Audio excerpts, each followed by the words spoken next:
no compromise. உங்க சைடுலயும் எங்க சைடுலயும். It's a GT promise. GT Holidays, South India's #1 travel brand. 26 வருட நம்பிக்கை, லட்சக்கணக்கான சந்தோஷ திருமணங்கள். கல்யாணம்னாலே தமிழ் மேட்ரிமோனி தான். ஆச்சி மசாலா. எந்த சமையலும் ருசி தேடும் ரகசியம். 20 ரூபாய். ஆனைமங்கல செப்பேடு மீண்டும் இந்தியாவுக்கு தமிழ்நாட்டுக்கு ராஜராஜ சோழன் காலத்திய செப்பேடு வரப்போகுது. ஆனைமங்கல செப்பேடு அப்படிங்கிறது சோழர் வரலாற்றினுடைய மிக முக்கியமான ஆவணமாக கருதப்படக்கூடிய ஒரு செப்பேடு. சோழர் காலத்தில் நிறைய செப்பேடுகள் இருக்கு. கரந்தை செப்பேடு இருக்கு, அப்புறம் எசாலம் செப்பேடு இருக்கு, திருக்கலர் செப்பேடு இருக்கு. எல்லா செப்பேடுகளுமே மற்ற அரசு சோழ மன்னர்களுடைய ஆணைகளை தான் ஆவணப்படுத்துது. இந்த ஆனைமங்கல செப்பேடு மட்டும்தான் ராஜராஜ சோழருடைய நேரடி ஆணையை ஆவணப்படுத்தக்கூடிய ஒரே செப்பேடு இதுதான்.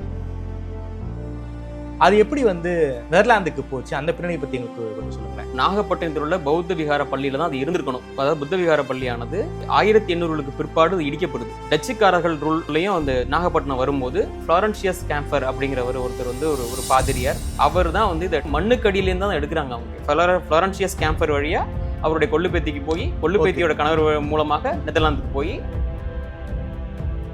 இந்த காப்பர் பிளேட்ஸ் இந்தியாவுக்கு எப்படி வந்துச்சு, அதுக்கு பின்னாடி என்ன நடந்துச்சு? யுனெஸ்கோ அமைப்பின் சார்பாக சர்வதேச கலந்துரையாடல், பல்வேறு நாடுகள் கலந்து கொண்டு தங்களுடைய கலாச்சார பொக்கிஷங்கள் கைப்பொருட்களை திருப்பி கொண்டு வரணுங்கிறதுக்கான ஒரு மீட்டிங். அந்த செஷன்ல இந்த ஆனைமங்கல செப்பேடு மீட்பு தொடர்பான டாபிக் டிஸ்கஷனுக்கு வருது. அதுதான் இந்த என்டையர் ப்ராசஸ்ல முக்கியமான ஒரு டேர்னிங் பாயிண்ட் அமைச்சது. இதுதான் வரலாற்று பூர்வமான செப்பேடு, ராஜராஜ சோழனுடைய ஒரு நேரடி ஆணையை தாங்கி நிற்கக்கூடிய செப்பேடுன்னு சொல்றீங்க. ஆமா, அது எங்க இருக்கணும்? இந்த ஆணையை பௌத்த விகாரத்துக்கு ஆனைமங்கலம் கிராமம் உள்ளிட்ட 97 வேலி நிலங்களை கொடுக்கணும்னு ராஜராஜர் தான் ஆணையிடுறார். அவர் எங்கே இருந்து ஆணையிடுறார் அப்படின்னா, தஞ்சாவூர்ல இருக்கக்கூடிய ராஜேஸ்வரன் மாளிகையில தெற்கு மண்டபத்துல எழுந்தருளி அவர் இந்த ஆணையை கொடுக்குறார். அப்படின்னா இதை தஞ்சாவூர்ல ராஜராஜரோடையே அதை வைக்கணும். 300 வருஷமா வெளிநாட்டில் தான் இருக்கு. ஸோ வெளிநாட்டில் இருந்தது காரணமாக தான் அந்த காப்பர் பிளேட்ஸ் இன்னைக்கு வரைக்கும் பத்திரமா இருக்குன்னு நினைக்கிறேன். தமிழ்நாட்டில் இருந்திருந்தாலும் இந்தியாவில் இருந்திருந்தாலும் அந்த காப்பர் பிளேட்ஸ் என்ன ஆயிருக்கும், எங்க போயிருக்கும்னு கூட நம்மளால சொல்லியிருக்க முடியாது. ஏறக்குறைய 300 ஆண்டுகளுக்கு பிறகு இந்தியாவிற்கு திரும்புகிறது, தாய் நிலத்திற்கு திரும்புகிறது. அதற்கு வழிவகை செய்த மாண்புமிகு மரியாதைக்குரிய பாரத பிரதமர் திரு நரேந்திர மோடி அவர்கள். ஆதனையர்களுக்கு அன்பு வணக்கம். இன்று நம்மோடு சோழசேனை அமைப்பின் நிறுவனர் திருமிகு அருள்மொழி சதீஷ் அவர்கள் நம்மோடு இருந்துள்ளார். வணக்கம் சதீஷ் சார். வணக்கம் தாமரை. நலமா இருக்கீங்களா? நலமா இருக்கேன். சோழசேனை ஒரு சோழர்கள் வரலாற்றை மக்கள் மத்தியில் பிரபலப்படுத்தணும், சோழர்கள் காலத்திய கோவில்களை காப்பாற்றணும் அப்படின்னு ஒரு உன்னத நோக்கத்தோடு சோழசேனை என்கின்ற அமைப்பை நீங்கள் நடத்திக்கிட்டு இருக்கீங்க. ஒரு வரலாற்று ஆர்வலர்களுக்கு, ஒரு சோழர்களை பிடித்தவர்களுக்கு சமீபத்தில் ஒரு மிகப்பெரிய செய்தி வந்திருக்கு. அது ஆனைமங்கல செப்பேடு. ராஜராஜ சோழன் கொடுத்த செப்பேடு, நிலத்துக்கான கொடுத்த அந்த செப்பேடு என்பது நெதர்லாந்து நாட்டில் இருந்துச்சு. அது மீண்டும் இந்தியாவுக்கு வரப்போகுது. சமீபத்தில் பாரத பிரதமர் நரேந்திர மோடி அவர்கள்கிட்ட அந்த செப்பேடை நெதர்லாந்து அரசே டைரக்டாக ஒப்படைச்சிருந்தாங்க. ஒரு மிகப்பெரிய ஒரு வரலாற்று செய்தி. மீண்டும் இந்தியாவுக்கு, தமிழ்நாட்டுக்கு ராஜராஜ சோழன் காலத்திய செப்பேடு வரப்போகுது. குறிப்பாக இந்த செப்பேடு என்ன சொல்லுது? குறிப்பாக இதை லெய்டன் செப்பேடுன்னு சொல்கிறாங்க. அந்த செப்பேட்டில் என்ன செய்தி இருக்குது, அதை பற்றி கொஞ்சம் விரிவாக சொல்ல முடியுமா சார்? ஆனைமங்கல செப்பேடு தான் அதோடைய உண்மையான பெயர். ஓகே. அதாவது அதில் 2 செப்பேடுகள் இருக்குது. ஆனைமங்கல பெரிய செப்பேடு, ஆனைமங்கல சிறிய செப்பேடு, அப்படி தான் நம்ம கூப்பிடணும். ஓகே. இது நாள் வரை லேடன் காப்பர் பிளேட்ஸ் அப்படின்னு அது அழைக்கப்பட்டுச்சு. ஓகே. இனி வரும் காலங்களில் அது ஆனைமங்கல செப்பேடுகள் அப்படின்ற அழைப்பது தான் சரியான ஒரு விஷயமா இருக்கும். ஆனைமங்கல செப்பேடு அப்படிங்கிறது சோழர் வரலாற்றினுடைய மிக முக்கியமான ஆவணமாக கருதப்படக்கூடிய ஒரு செப்பேடு. அதற்குரிய முக்கிய சிறப்பு அப்படின்னு கேட்டிங்கன்னா, சோழர் காலத்தில் நிறைய செப்பேடுகள் இருக்குது.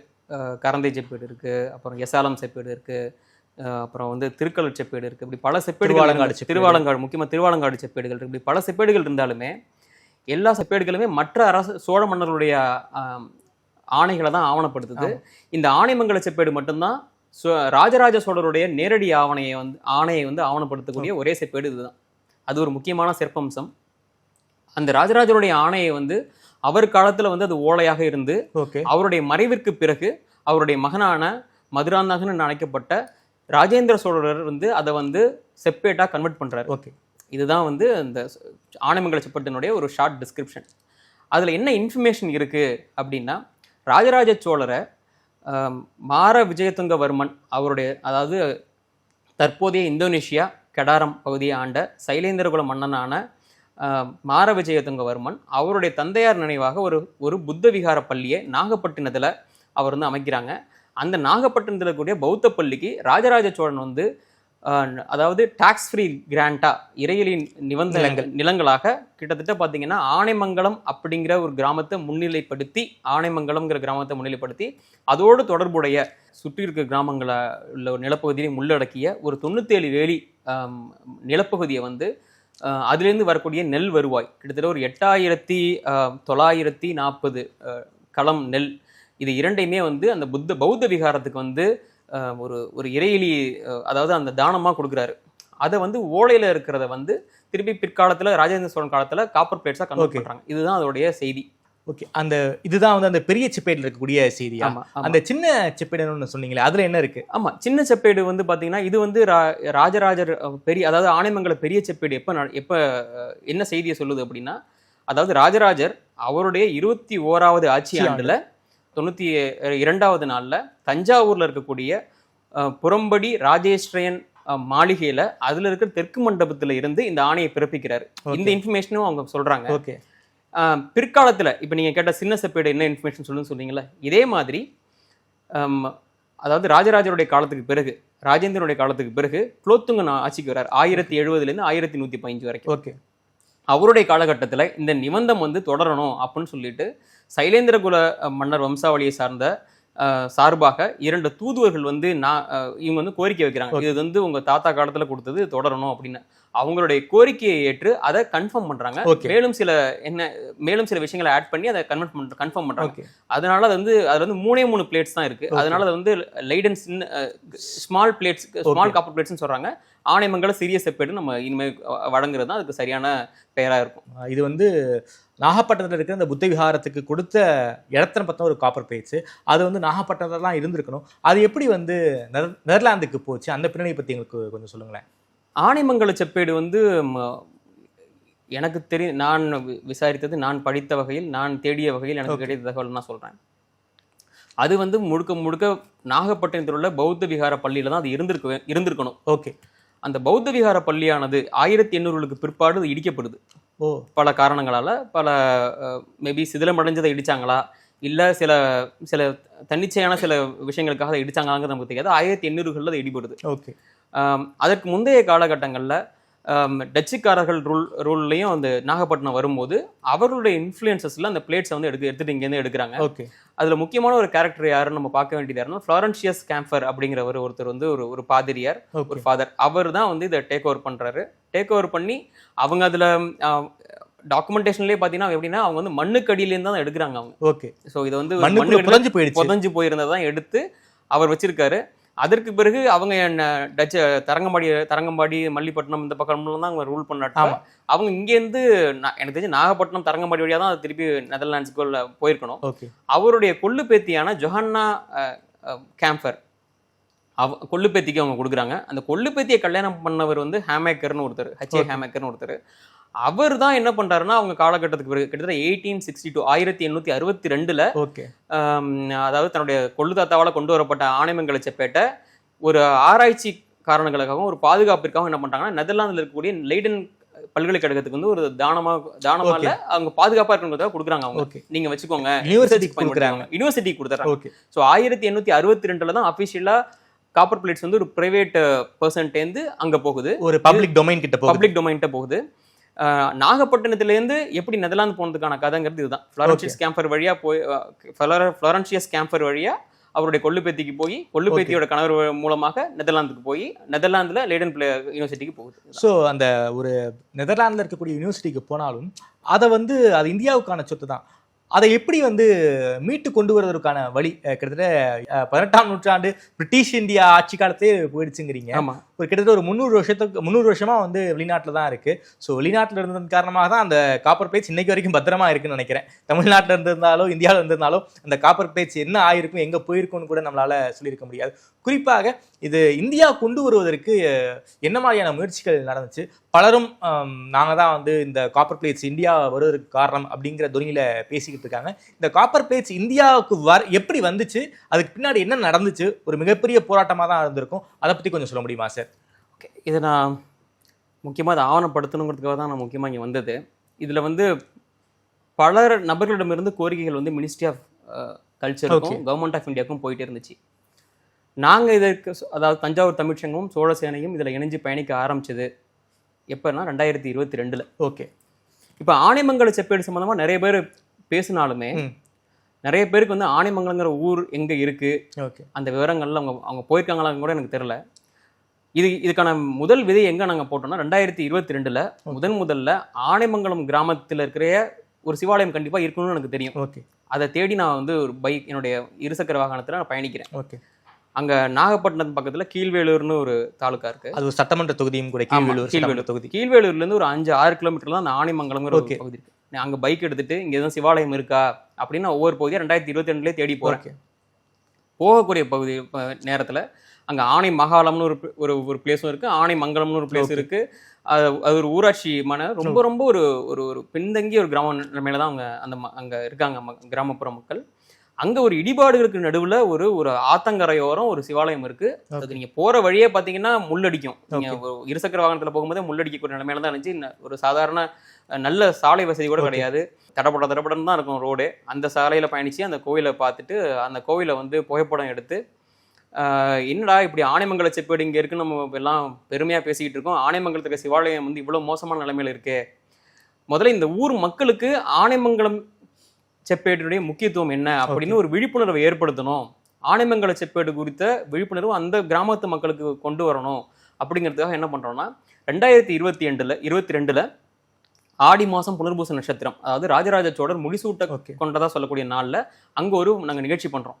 அந்த நிகழ்ச்சிக்கு அப்போதைய நாகை மாவட்ட ஆட்சியர் திரு அருண் தம்புராஜ் ஐஏஎஸ் அவர்கள் வந்து நம்ம இன்வைட் பண்ணுறோம். அவர் வந்து எனக்கு தெரிஞ்ச அந்த ஆனைமங்கலம் சிவாலயத்துக்கு எனக்கு தெரிஞ்ச எந்த மாவட்ட ஆட்சியரும் இதுக்கு முன்னாடி வந்ததாக தெரியல. அந்த மக்களே சொன்னாங்க யாரும் இந்த பகுதிக்கு வந்ததில்லை. ஏன்னா அவ்வளோ ஒரு இடிபாடுகளுக்குள்ள ஒரு நெருடலான பகுதி அது. சின்ன கிராமம், பாதை வசதி கூட கிடையாது. முதல்ல அந்த சிவாலயத்துக்கு ஒரு கலெக்டர் நேரா வரும்போதே அதுக்கு ஒரு கவனம் பெறுது கிராமம். என்ன கலெக்டர் வந்திருக்காங்களா நம்ம ஊருக்கு கோயிலுக்கு அப்படிங்கிற மாதிரி. அந்த கோவிலோட நிலைமையும் பாத்தீங்கன்னா அதாவது கர்ப்ப கிரகத்துல பாத்தீங்கன்னா விழுதுகள் விட்டு ஃபுல்லா வேர்கள் விட்டு, அப்புறம் அம்பாள் சன்னதி ஃபுல்லா சிதிலம் அடைஞ்சிருச்சு. சிலையெல்லாம் கல் சிலைகள் இருந்துச்சு, உலக சிலைகள் இருக்கா என்னெல்லாம் தெரியல. ரொம்ப சிறிய கோவில். அங்க ஒரு கருத்தரங்கம் நம்ம வந்து என்னைக்கு நடத்துறோம்னா 27ஆம் தேதி 7வது மாதம் 2022 மாவட்ட ஆட்சியர் முன்னிலையில பேராசிரியர் கோ தெய்வநாயகம் ஐயா தலைமையில ஒரு ஆடி புனர்பூச நிகழ்வு, சுவாமிக்கு வந்து பூஜை பண்ணி சிவவாத்தியங்கள் முடங்க. எனக்கு தெரிஞ்ச அந்த கோவில்ல வந்து சிவவாத்தியங்கள்லாம் பல 100 ஆண்டுகளுக்கு பிறகு அன்னைக்கு தான் முடங்குனுச்சாங்க. அந்த நிகழ்வுல வந்து நம்ம அந்த கோரிக்கையை முன்னெடுக்கிறோம். ஆனைமங்கல செப்பேட்டினுடைய சிறப்புகள், ஆனைமங்கலம் கிராமத்திற்கு வந்து வரலாற்று சிறப்பு, இது எல்லாமே அந்த இதுல டிஸ்கஸ் பண்றோம். கலெக்டர் என்ன பண்றாங்கன்னா உடனே கலெக்டர் வந்து இது சம்பந்தமா நடவடிக்கை எடுக்கிறதுக்கு நான் முயற்சி பண்றேன் அப்படின்னு ஒரு உத்தரவும் கொடுத்துட்டு நம்ம ஒரு பெட்டிஷன் கொடுக்குறோம் அருண் தம்புராஜ் சாருக்கு. இது மாதிரி ஆனைமங்கல செப்பேடு தொலைந்து போனது சம்பந்தமாக ஏதாவது ஒரு எஃப்ஐஆர் இருக்கா அப்படின்னு சொல்லிட்டு அது சம்பந்தமா உடனே என்ன பண்ணாங்க, எஸ்பி ஆஃபீஸ்க்கு ஃபார்வர்ட் பண்றாங்க Arun Thamburaj sir. So SP ஆஃபீஸ்லேருந்து கீழ்வேலூர் சரகம் அந்த போலீஸ் ஸ்டேஷனுக்கு அந்த query போகுது. அங்கேருந்து எனக்கு கால் பண்ணியிருந்தாங்க. மாவட்ட ஆட்சியர் வந்து அவங்க நேரடியாக இதில் இன்வால்வ் ஆகி இது சம்பந்தமாக இன்ஸ்பெக்ஷன் பண்ணணும் அப்படின்னு சொன்னதுக்கப்புறம் கீழ்வேலூர் போலீஸ் ஸ்டேஷன்லேருந்து எனக்கு ஒரு அழைப்பு வருது. முதல் விசாரணை என்னைக்குன்னா 24/9/2022 ஒரு ஃபோன் மூலமாக கால் பண்ணி இதுமாரி நீங்கள் கலெக்டர் பெட்டிஷன் கொடுத்துருக்கீங்களாமே, என்ன விஷயம், ஆனைமங்கல செப்பேடு உங்கள்கிட்ட உங்களுக்கு எதுவும் தகவல் தெரிஞ்சா சொல்லுங்கள் விசாரிக்கணும். நான் சொல்கிறேன் வந்து அந்த நேராக கீழ்வேலூர் ஸ்டேஷனுக்கே போயிட்டு பெரும்பாலும் அவங்களுக்கு பெரும்பாலும் இந்த வரலாறு ஆனைமங்கல செப்பேடு அவங்களுக்கே தெரியாது. ஸோ நம்ம தான் அவங்கள்ட்ட எடுத்து சொல்லி இந்த மாதிரிலாம் இருந்திருக்கு, இந்த ஊர்ல இருந்து காணாமல் போயிடுச்சு, இந்த ஊருக்கு இவ்வளோ சிறப்புகள் இருக்குங்கிறப்ப அது சம்பந்தமான எஃப்ஐஆர்லாம் இருக்கிறப்ப அவங்க சொல்லிட்டாங்க தெளிவா 7 வருஷத்துக்கு உள்ள டாக்குமெண்ட்ஸ் மட்டும் தான் நம்மள்ட்ட இங்கே ஸ்டேஷன்ல இருக்கும், அதுல எதுவும் எஃப்ஐஆர் கிடையாது. இது சொன்னது 1860 சொல்றீங்க, அப்போ உள்ளதெல்லாம் கண்டிப்பா இருக்க வாய்ப்பே கிடையாதுன்னு சொல்றாங்க. ஸோ உடனே என்ன பண்ணாங்க, அவங்க லான் ஆர்டர்லேருந்து அது ஐடல் விங்குக்கு அந்த இதை மாத்துறாங்க. திருப்பி அடுத்த விசாரணை 30/10/2022 அன்னைக்கு சிலை கடத்தல் தடுப்பு பிரிவுலேருந்து கும்பகோணம் பிரான்ச்லேருந்து எனக்கு ஒரு அழைப்பு வருது. அதுக்கு நான் நேரடியாக போய் அங்கேயும் நான் வந்து என்னுடைய சார்பாக கோரிக்கை மனு, இது எது மாவட்ட ஆட்சியர்கிட்ட எப்படி கொண்டு போனோம், இந்த ஆனைமங்கல செப்பேட்டுடைய சிறப்பு என்ன, அது சம்பந்தமான விவரங்களை தெரிவித்து தற்போதைய ஆனைமங்கல செப்பேட்டினுடைய எங்கே இருக்குது அது சம்பந்தமான ஃபோட்டோகிராஃப்ஸு, ஆனைமங்கல ஊர் அதோட ஜியோகிராஃபிக்கல் லொக்கேஷன், அது நாகப்பட்டினத்துக்கு எவ்வளோ முக்கியமானதுங்கிற எல்லா விஷயங்களையுமே அங்கே தெரிவிக்கிறோம். நம்ம இது வந்து ஆனைமங்கலம் குறித்த விழிப்புணர்வை பொதுமக்கள் மத்தியிலையும் சோஷியல் மீடியாலையும் ஒரு சின்ன லெவல், நான் பெரிய இம்பாக்டை கொண்டுச்சுன்னு சொல்ல நான் கிளைம் பண்ண முடியாது, ஒரு சின்ன லெவல் இம்பாக்டை உருவாக்குனுச்சு. ஆனைமங்கலம் அந்த கிராமத்துல இது ஒரு முக்கிய ஒரு விஷயமா கருதப்பட்டுச்சு. இந்த விஷயம், இந்த ஆனைமங்கல செப்பேடு இந்தியா கொண்டு வரதுக்கு வந்து மிக முக்கியமான ரோல் பண்ண போறது சென்ட்ரல் கவர்மெண்ட், அதாவது மத்திய அரசு தான். அவங்க நினைச்சா மட்டும்தான் அதை கொண்டு வர முடியும். அப்போ என்ன பண்றோம், திரு அண்ணாமலை அண்ணன் நம்ம சந்திக்கிறதுக்காக ஒரு நேரம் கேட்டு, அதாவது 16 ஜூன் 2022, அதாவது இரவு 11 மணிக்கு நான் வந்து கும்பகோணத்தில் வந்து திரு அண்ணாமலை அவர்களை சந்திக்கிறேன். அதாவது நான் தான் கடைசி சந்திப்பு. ஓகே. அந்த சந்திப்பில் ரொம்ப லைடன் காப்பர் பேட் சம்மந்தமாக அவர்கிட்ட முழு விவரங்களை சொல்லி, இது நீங்கள் சென்ட்ரல் கவர்மெண்ட் நினச்சா மட்டும்தான் நான் பண்ண முடியும், கொண்டு வர முடியும், இது உங்களுடைய நீங்கள் இதை ஹெல்ப் பண்ணுங்க அப்படின்னு சொல்லியிருந்தோம். அதற்கு பிறகு என்ன பண்ணாங்கன்னா, திருப்பி எண்மண் மக்கள் யாத்திரை அது வந்த சமயத்தில் தஞ்சாவூரில் பேராசிரியர் கோ தேவநாயகம் ஐயா தலைமையில் நாங்கள் போய் சந்திச்சு திருப்பியும் அந்த கோரிக்கையை திருப்பி முன்வைச்சோம். இந்த மாதிரி லேடன் பிளேட்ஸை இந்தியா கொண்டு வரணும், பல பாரம்பரிய கலை பொக்கிஷங்களை வந்து இந்தியா கொண்டு வரதுக்கு சென்ட்ரல் கவர்மெண்ட் நடவடிக்கை எடுத்துட்டு இருக்காங்க, இது முக்கியமான செப்பேடு, இதையும் கொண்டு வரணுங்கிற கோரிக்கை வச்சோம். அதன் தொடர்ச்சியாக 27 டிசம்பர் 2023 அன்னைக்கு எண் மக்கள் யாத்திரையில நாகப்பட்டினத்தில் நடந்த கூட்டத்தில் திரு அண்ணாமலை அண்ணன் அவர்கள் லைடன் காப்பர் பிளேட்ஸ் அதை இந்தியா கொண்டு வருவதற்கான நடவடிக்கை சென்ட்ரல் கவர்மெண்ட் பண்ணும் அப்படிங்கிற உத்தரவாதத்தை வாய்மொழியா அவரே பேசியிருக்காரு. அதனைத் தொடர்ந்து அதோட மட்டும் நிற்காம நாங்கள் என்ன பண்றோம்னா, திரு அண்ணாமலை அண்ணன் அவர் என்ன பண்றாங்கன்னா, நீங்க வந்து மினிஸ்ட்ரி ஆஃப் கல்ச்சர் அவங்களோட தொடர்புடைய ஒரு நண்பர், ஒரு வெல்விஷர், அவங்கள நீங்க சந்திங்க, அவங்கள்ட்ட இன்ஃபர்மேஷனை கொண்டு போங்க அப்படிங்கிறத சொல்றாங்க. அவங்க யாருன்னா பாரத் மாதா மோகன் அப்படின்னு சொல்லக்கூடிய ஒரு நபர். நான் நேரில் சந்திச்சது கிடையாது. அவங்கள ஒரு 4 மாசம் ஃபாலோ அப் பண்றேன். இதுமாரி நீங்க சென்னை, அவங்க டெல்லியில தான் இருப்பாங்க, எப்பயாவது சென்னை வருவாங்க, அப்ப நீங்க சென்னை வரும்போது சொல்லுங்க, சந்திக்கிறேன் அப்படின்னு சொல்லிட்டு அவங்கள வந்து இந்த 2023 பிற்பாடு, டிசம்பருக்கு பிற்பாடு, எனக்கு 2024 பிப்ரவரி ஏப்ரல் மாசமா இருக்கும், அப்போ வந்து லீமிரிடன் ஹோட்டல்ல அவங்க சந்திக்கலாம் அப்படின்னு சொல்றாங்க. சந்திக்கிறேன் அவங்கள்ட்ட சந்திச்சு திருப்பி இதே டாக்குமெண்டேஷன், இதே ப்ராசஸ், இதே வரலாறு, இதே விஷயங்கள் வந்து அவங்களுக்கு ரொம்ப ஆச்சரியமாயிருச்சு. என்ன இப்படி ஒரு விஷயம் இருக்கு, இதை வந்து எப்படியாவது நம்ம பிஎம்ஓ கொண்டு போவோம், கண்டிப்பா பிஎம் வந்து இதை ஹெல்ப் பண்ணுவாங்கிற விஷயத்த அவங்க சொல்றாங்க. அதற்கு இதுக்கு நடுவிலே பார்த்தீங்கன்னா பல்வேறு தரப்புகள்லேருந்தும் இது சம்பந்தமான அந்த 2023 அதாவது 24லேருந்து 25 காலகட்டம் தான் ரொம்ப முக்கியமான காலகட்டம். இந்த சோஷியல் மீடியாவில் எல்லாரும் எழுத ஆரம்பிக்கிறாங்க. பல இடங்கள்லேருந்து பல இது சம்பந்தமான பேச்சுகள் அடிபடுது. கவர்மெண்ட் சம்பந்தத்தில் தமிழ்நாடு அரசு சார்பாகவும் பல கோரிக்கைகள் எழுப்பப்படுது. முக்கியமாக பாராளுமன்றத்தில் பார்த்தீங்கன்னா திரு என்ஆர் இளங்கோ, ராஜ்யசபா எம்பி, அவங்க வந்து இதை பற்றி கொஸ்டின் பண்ணுறாங்க. திரு மயிலாடுதுறை பாராளுமன்ற உறுப்பினராக இருந்த திரு எஸ் ராமலிங்கம் அவர்கள் இது சம்பந்தமான கடிதத்தை எழுதுறாங்க. 2019 எம்பி நினைக்கிறேன் அவரு. ஆமா, 2000 அவங்க எழுதுறாங்க. இது பாராளுமன்றத்திலையும் விவாதத்தை உருவாக்குது. அப்புறம் தங்கம் தென்னரசு சார், தமிழ் வளர்ச்சித்துறை அமைச்சர், அவங்களும் தொடர்ந்து தமிழ்நாடு அரசு சார்பா அந்த கோரிக்கையை முன்வைக்கிறாங்க. இப்படி பலதரப்பட்ட கோரிக்கைகள் வந்து மத்திய அரசுக்கு போயிட்டே இருக்கு, பல்வேறு வழிகள் வழியா போயிட்டே இருக்கு. இதுல முக்கியமா பிஎம்ஓ போன மாதம் வந்து கிட்டத்தட்ட எனக்கு தெரிஞ்சு ஒரு ஏப்ரல் 2024 இருக்கலாம் என்னுடைய அனுமானம். ஏன்னா நாங்க பிப்ரவரி மாசம் அவங்களை சந்திக்கிறோம். அதுக்கு பிறகு என்கிட்ட கொடுக்கப்பட்ட தகவல், திருப்பி அதுக்கு பிறகு ஒரு 2 மாசம் கான்வர்சேஷனே இல்லை. 2024 மே 30 முக்கியமான நாள். என்னன்னா, அன்னைக்கு வந்து யுனெஸ்கோ அமைப்பின் சார்பாக ஒரு சர்வதேச கலந்துரையாடல் டெல்லியில பிரகதி மைதான் நடக்குது. அதுல அந்த கலாச்சார பொக்கிஷங்களை மீட்டு கொண்டு வருவது தொடர்பான பல நாடுகளுக்கு, அதாவது இந்தியா மட்டும் இல்ல, அதுல பல்வேறு நாடுகள் கலந்து கொண்டு தங்களுடைய கலாச்சார பொக்கிஷங்கள், கலைப்பொருட்களை திருப்பி கொண்டு வரணுங்கிறதுக்கான ஒரு மீட்டிங். அந்த மீட்டிங்க்கு வந்து பாத்தீங்கன்னா ICPRCP அப்படின்னு சொல்லுவாங்க, அதாவது intergovernmental committee for promoting the return of cultural properties அப்படிங்கிற ஒரு கலந்துரையாடல் நிகழ்வு, ஒரு செஷன் நடக்குது. அந்த செஷன்ல இந்த ஆனைமங்கல செப்பேடு மீட்பு தொடர்பான டாபிக் டிஸ்கஷனுக்கு வருது.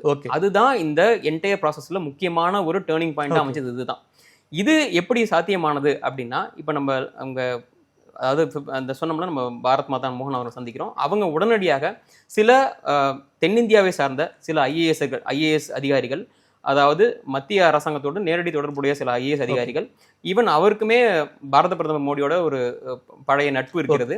அவர் நேரடியாக இதை வந்து பாரத பிரதமர் அவர் கவனத்துக்கு கொண்டு போனோடனே பாரத பிரதமர் அவர்கள் நேரடியாக இதுக்கு வந்து துரிதமான நடவடிக்கை எடுக்க வேணும், இதை தாமதப்படுத்த வேண்டாம்னு உத்தரவிட்ட சமயத்துல தான் இந்த யுனெஸ்கோ கலந்துரையாடல் நடக்குது. ஓகே. ஸோ இது எல்லாமே ஒரு டைம் லைன்ல அலைன் ஆகுது எல்லாமே. ஸோ அந்த டயத்துல பாத்தீங்கன்னா திரு விஷ்ணு சர்மா, அவர் தான் Indian ambassador to UNESCO. So அவர் தலைமையில ஒரு குழு இயங்கி இந்த ஆனைமங்கலம் காப்பர் பிளேட்ஸ் இந்தியாவுக்கு திருப்பி கொண்டு வரணுங்கிற ஒரு கோரிக்கையானது யுனெஸ்கோ ICPRCP மீட்டிங்ல எழுப்பப்படுது. ஸோ அப்போ வந்து எதனால அதை நம்ம இந்தியாவுக்கு வேணும், எப்படி நம்ம தான் அதுக்கு ஓனர்ஷிப் அப்படிங்கிறத ஒரு டைரக்டர் ஆஃப் ஏஎஸ்ஐ மைசூர் நினைக்கிறேன் திரு முனிரத்னம், அப்புறம் அவங்க சில டீம்ஸ் போட்டு அதை அவங்க வந்து இதை வந்து கிளைம் பண்ணுறாங்க. ஓகே, இது தமிழ்நாட்டுக்கு சொந்தமானது, இந்தியாவுக்கு சொந்தமானது. ஆமாம். ஸோ இது என்னைக்கு நடக்குதுன்னா 30 மே 2024 நடக்குது. நீங்கள் வேணா அந்த செஷனை கூட பார்க்கலாம். 24th செஷன் நினைக்கிறேன். 30th மேல அந்த செஷன் இருக்கும். அதில் அதை எழுப்பப்படுறாங்க. இதுலேருந்து பார்த்தீங்கன்னா எனக்கு அன்னைக்கு இரவு ஒரு மெசேஜ் வருது எனக்கு, அவங்க மோகன் சார்ட்டேருந்து, Satish thanks for your great initiative, இது மாதிரி வந்து இந்த விஷயங்கள் வந்து பிஎம்ஓ மூலமா யுனெஸ்கோ மீட்டிங்ல கான்ஃபரன்ஸ்ல எழுப்பப்பட்டுருச்சு, கூடிய சீக்கிரம் இதற்கான வேலைகள் நடைபெறும், வெகு விரைவிலேயே நெதர்லாந்திலிருந்து ஆனைமங்கல செப்பேடு இந்தியாவிற்கு திரும்ப வந்துவிடும் அப்படிங்கிற தகவல் வந்து அன்னைக்கு இரவு எனக்கு வந்துச்சு. ஓகே, எனக்கு அந்த மெசேஜ் பார்த்த உடனே நான் அன்னைக்கே ஃபேஸ்புக்கில் கூட ஒரு பதிவு போட்டிருந்தேன். இது மாதிரி ஆனைமங்கல செப்பேடு வெகு விரைவாக, ஏன்னா யுனெஸ்கோ விதிகளில் சில அந்த நெதர்லாந்துக்கும் இந்தியாவுக்கும் சில யுனெஸ்கோ விதிகளில் சில விஷயங்கள் சில ஷரத்துக்கெல்லாம் ஆட் பண்ணணும்னு சொல்லிட்டு சில டீட்டெயில்ஸ்லாம் கூட எனக்கு அனுப்பியிருந்தாங்க அவங்க.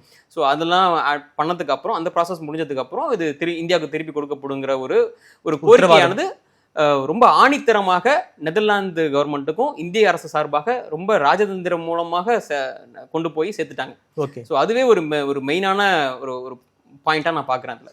ஓகே, விரைவில் அந்த செப்பேடு என்பது இந்தியா வரப்போகுது. ஆமாம், எங்கே வைக்கணும் அந்த செப்பேடு? அந்த வரலாற்று பூர்வமான செப்பேடு, ராஜராஜ சோழனுடைய ஒரு நேரடி ஆணையை தாங்கி நிற்கக்கூடிய செப்பேடுன்னு சொல்றீங்க. ஆமாம், அது எங்கே இருக்கணும்? ஆனைமங்கல செப்பேடு எங்கே கொண்டு வரணும் அப்படிங்கிறது ஒரு பெரிய டிஸ்கஷன். ஓகே, என்னன்னா நானே சோஷியல் மீடியாவில் பார்த்தேன், சில பேர் வந்து கங்கை கொண்ட ராஜேந்திர சோழன் ஆவணப்படுத்தினதுனால இது கங்கை கொண்ட சோழபுரம் கொண்டு வரணும்னு சொல்கிறாங்க. சில பேர் என்ன சொல்கிறாங்க, இது வந்து நேஷ்னல் மியூசியம் ஆஃப் டெல்லி, அங்கே கட்டிட்டு இருக்கிற டெல்லியில் இருக்கக்கூடிய மியூசியத்துக்கு கொண்டு போயிடுவாங்க அப்படின்னு சில பேர் பேசிக்கிறாங்க. சில பேர் தமிழ்நாட்டில் இருக்கக்கூடிய எல்லா செப்பேடுகளுமே சென்னை எக்மோர் மியூசியம்ல தான், அருங்காட்சியகத்தில் தான் இருக்குது, அங்கே கொண்டு போயிடுவாங்க அப்படின்னு சில பேர் சொல்கிறாங்க. சில பேர் இப்போ ஆனைமங்கலம் கிராம மக்களே சில பேர் நேர்காணல் கொடுத்துருந்தாங்க, இதுமாரி எங்கள் ஊருக்கு கொண்டு வாங்க அப்படிங்கிற மாதிரி. அந்த ஆனைமங்கல செப்பேடு வந்து ரிட்டர்ன் பண்ண அன்னைக்கு வந்து நான் வந்து சில பேருக்கு நன்றி தெரிவிக்கிறதுக்காக கால் பண்ணியிருந்தேன்.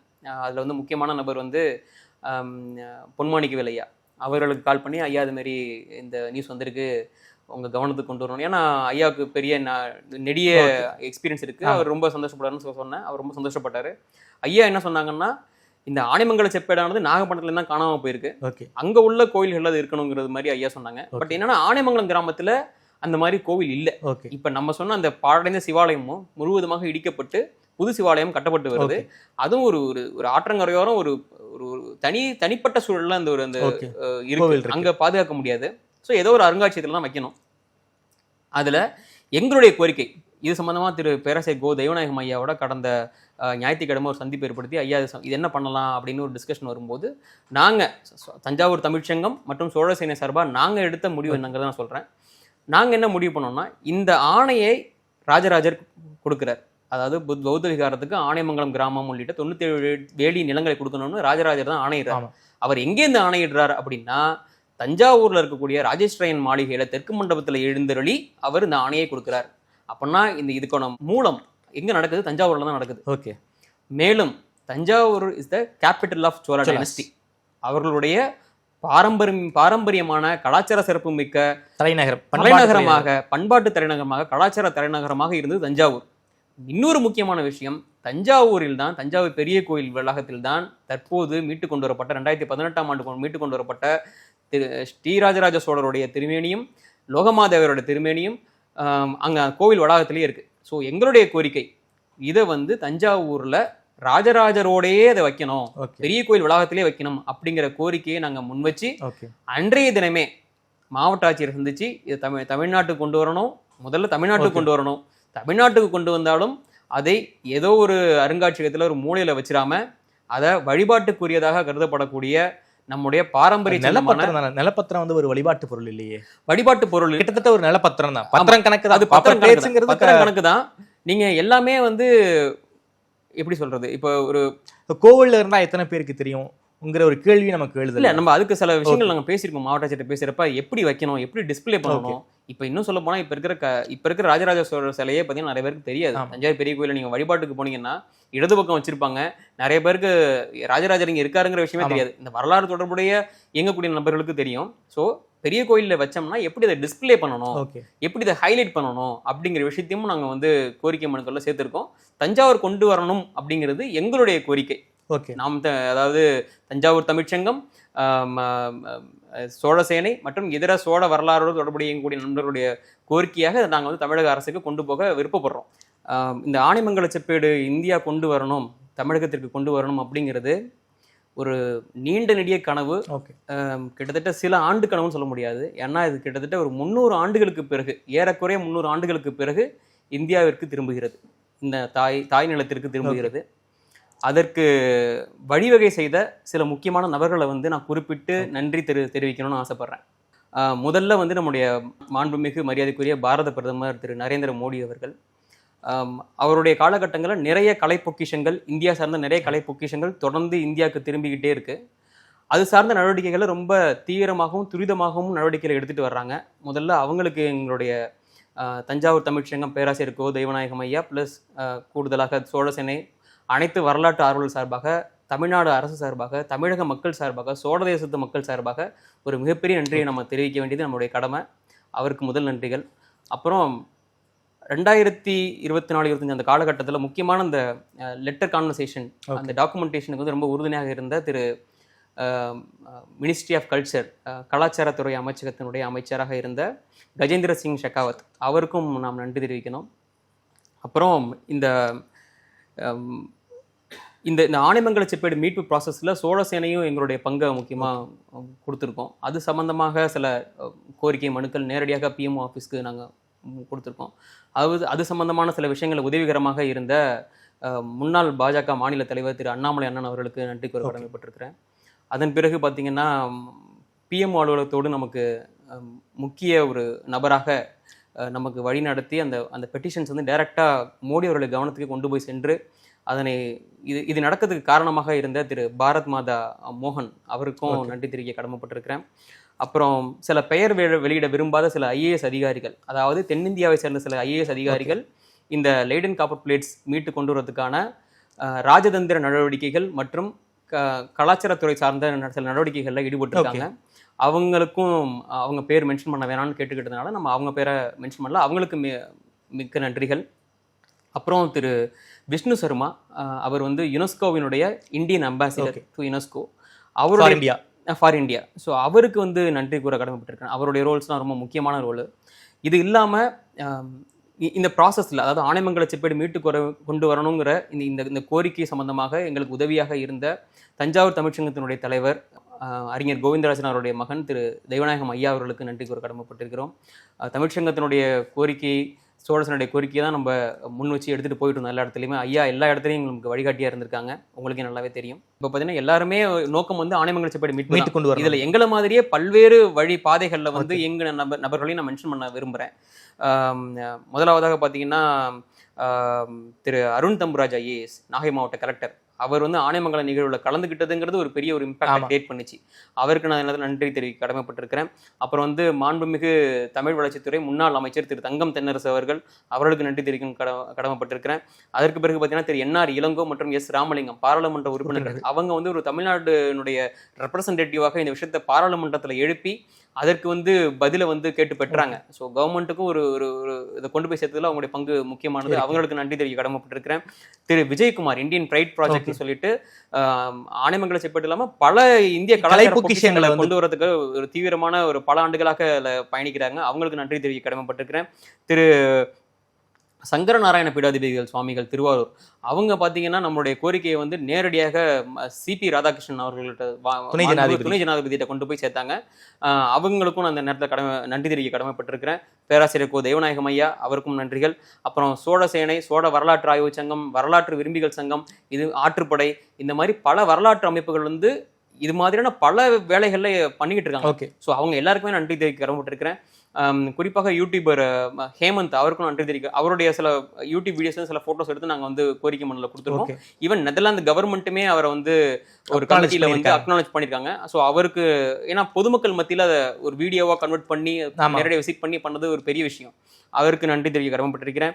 அப்புறம் வந்து இது சம்பந்தமான தகவல்களை வந்து பார்த்தீங்கன்னா நான் படிக்கிறதுக்கு எனக்கு உதவியாக இருந்த தெய்வநாயகியோட புத்தகங்கள், தமிழ் யூனிவர்சிட்டி சார்பாக வெளியிடப்பட்ட புலவர் மகாதேவன் மற்றும் சங்கரநாராயண் சார்பாக வெளியிடப்பட்ட சோழ செப்பேடு புத்தகம், மு ராஜேந்திரன் ஐஏஎஸ் அவருடைய சோழர் சம்பந்தமான புத்தகங்கள், இது மாதிரி பல நபர்களுடைய நேரடி மறைமுக பங்களிப்பு வந்து இதுல இருக்கு. அனைவரையுமே நம்ம வந்து நன்றி தெரிவிக்கணும் இந்த நேரத்துல அப்படின்னு நான் விருப்பப்படுறேன். என்னுடைய கடைசி கேள்வி, இந்த லைடன் காப்பர் பிளேட்ஸ் மாதிரி பல்வேறு கலை பொக்கிஷங்கள் வந்து வெளிநாட்டுல இருக்கு, அது மாதிரி வேற ஏதாவது இந்தியாவுக்கு வர வேண்டிய பொருட்கள் இருக்கா? நீங்க பாயிண்ட் இல்ல இருக்கு. அடுத்து இதுல வந்து நாங்க இப்ப நான் இது நம்ம என்னுடைய பழைய நேர்காணல் கூட சொல்லியிருப்பேன். நான் நாகப்பட்டினத்தை சார்ந்தவனாக இருக்கிறதுனால எங்க பகுதிகளில் இருக்கிற சிதிலமடைந்த கோவில்கள், அங்கேருந்து காணாமல் போன பாரம்பரிய கலைப்பொருட்களை மீட்டு கொண்டு வர நடவடிக்கைகளை நான் எங்க இருக்கேன். ஒவ்வொரு மாவட்டங்களிலும் இது மாதிரி குழுக்கள், தன்னார்வலர்கள், வரலாற்று ஆய்வாளர்கள்லாம் உருவாகணும்னு நான் சொல்லியிருந்தேன். ஓகே. ஸோ அடுத்த கட்டமாக சில வேலைகள் எங்களுக்கு டைம் லைனில் நாங்கள் வச்சுருக்கோம், பிளானில் வச்சு பைப் லைனில் வச்சுருக்கோம் நாங்கள்.